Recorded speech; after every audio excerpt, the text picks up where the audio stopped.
Bienvenidos, nuevos agentes. Su misión, si deciden aceptarla, será explicada a continuación por personal del equipo embriológico. Deberán seguir cada una de las instrucciones al pie de la letra para formar un feto sano en su sistema inmune. Buena suerte. Hola, nuevos agentes. Para la formación del timo tienen que tener en cuenta las siguientes cosas. El timo se origina del epitelio endodérmico ventral de las terceras bolsas faríngeas derecha e izquierda. A partir del tercer mes de vida embrionaria, el estroma es invadido por linfocitos T provenientes de la médula ósea. Se divide en una corteza externa y una médula interna. En la corteza los linfocitos T están muy hacinados, mientras que en la médula están distribuidos en forma relativamente más laxa. La corteza está compuesta por células epiteliales de origen ectodérmico, unidas por desmosomas y forman una lámina epitelial limítrofe en la superficie del órgano, abundantes filamentos de citoqueratina y cumplen un papel en la diferenciación de los linfocitos T. Poseen proteínas MHC de clases 1 y 2 en su membrana y sintetizan las hormonas timopoyetina y timosina, muchos macrófagos que participan en la diferenciación de los linfocitos T.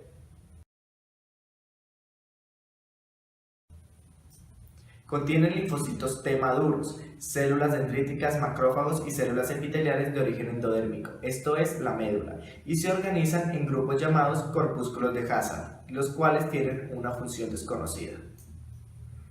La barrera hematotímica está en la corteza e impide la entrada de antígenos, compuesta por el endotelio de la pared vascular, una delgada cubierta perivascular de tejido conjuntivo y una capa cerrada o hermética de células epiteliales tímicas. Bienvenidos, nuevos agentes. Para el desarrollo de las amígdalas deben tener en cuenta los siguientes datos. Las amígdalas se desarrollan de las bolsas faríngeas. En el embrión humano hay 4 pares de bolsas faríngeas. El quinto es rudimentario.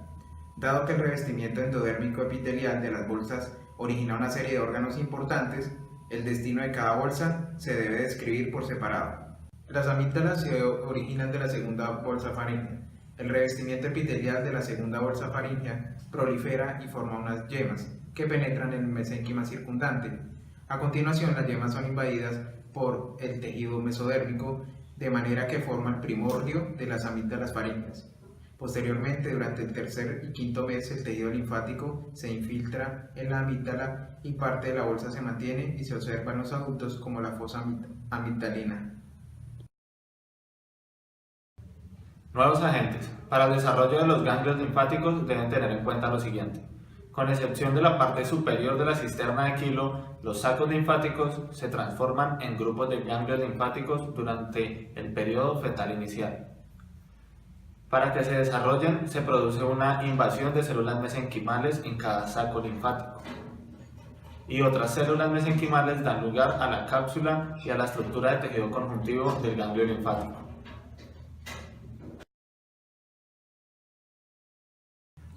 Hola, nuevos agentes. Para la formación del tejido linfoide asociado a mucosas deben de tener en cuenta que las células linfoides se encuentran en los ganglios, de ahí pasan a los vasos sanguíneos y de ahí pasan a los tejidos donde van a permanecer.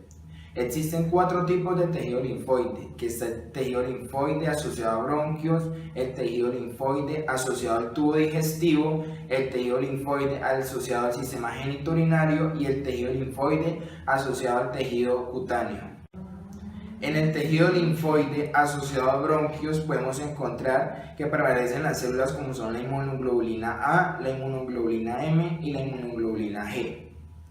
En el tejido linfoide asociado al tubo digestivo podemos encontrar las placas de Peyer y los folículos que se encuentran en la lámina propia, donde las principales células son las células M, las células de Panet, la inmunoglobulina A, la inmunoglobulina M, los linfocitos T y los linfocitos B. En el tejido linfoide asociado al sistema genitourinario podemos encontrar que prevalecen las células como son los linfocitos B y los linfocitos T y también la inmunoglobulina G.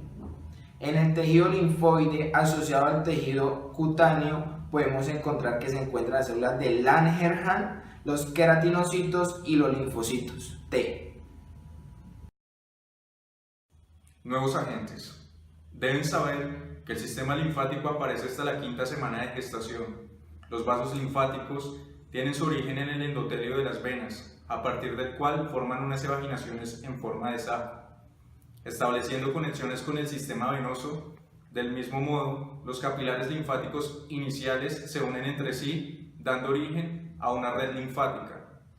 A finales del periodo embrionario, primer trimestre, hay 6 sacos linfáticos primarios, 2 sacos linfáticos yugulares, 2 ilíacos, uno retroperitoneal y una cisterna del quilo.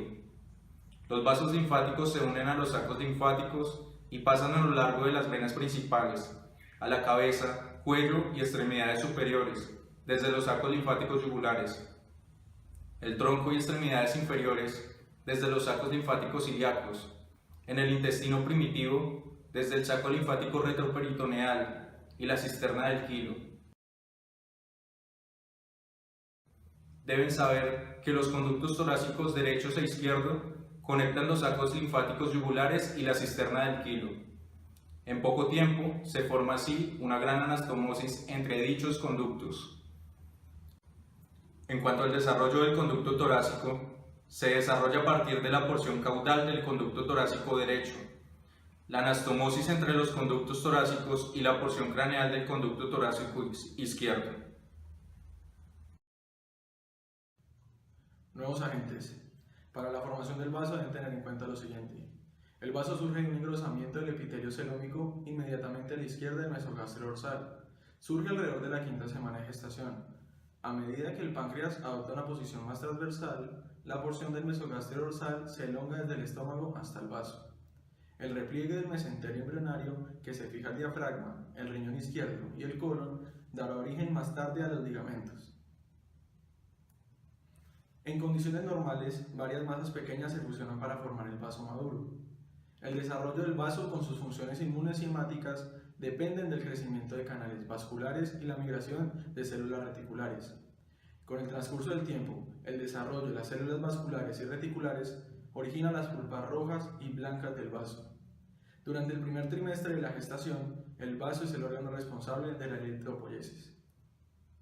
Entre la 13ª y la 15ª semana se observa la aparición de los linfocitos en el vaso, precedidos por los granulocitos y los macrófagos. Los centros germinativos comienzan a aparecer alrededor de la 3ª semana de vida y el vaso madura durante el primer año, alcanzando su peso máximo en la pubertad y a partir de entonces su peso disminuye en forma progresiva un 25% en la adultez.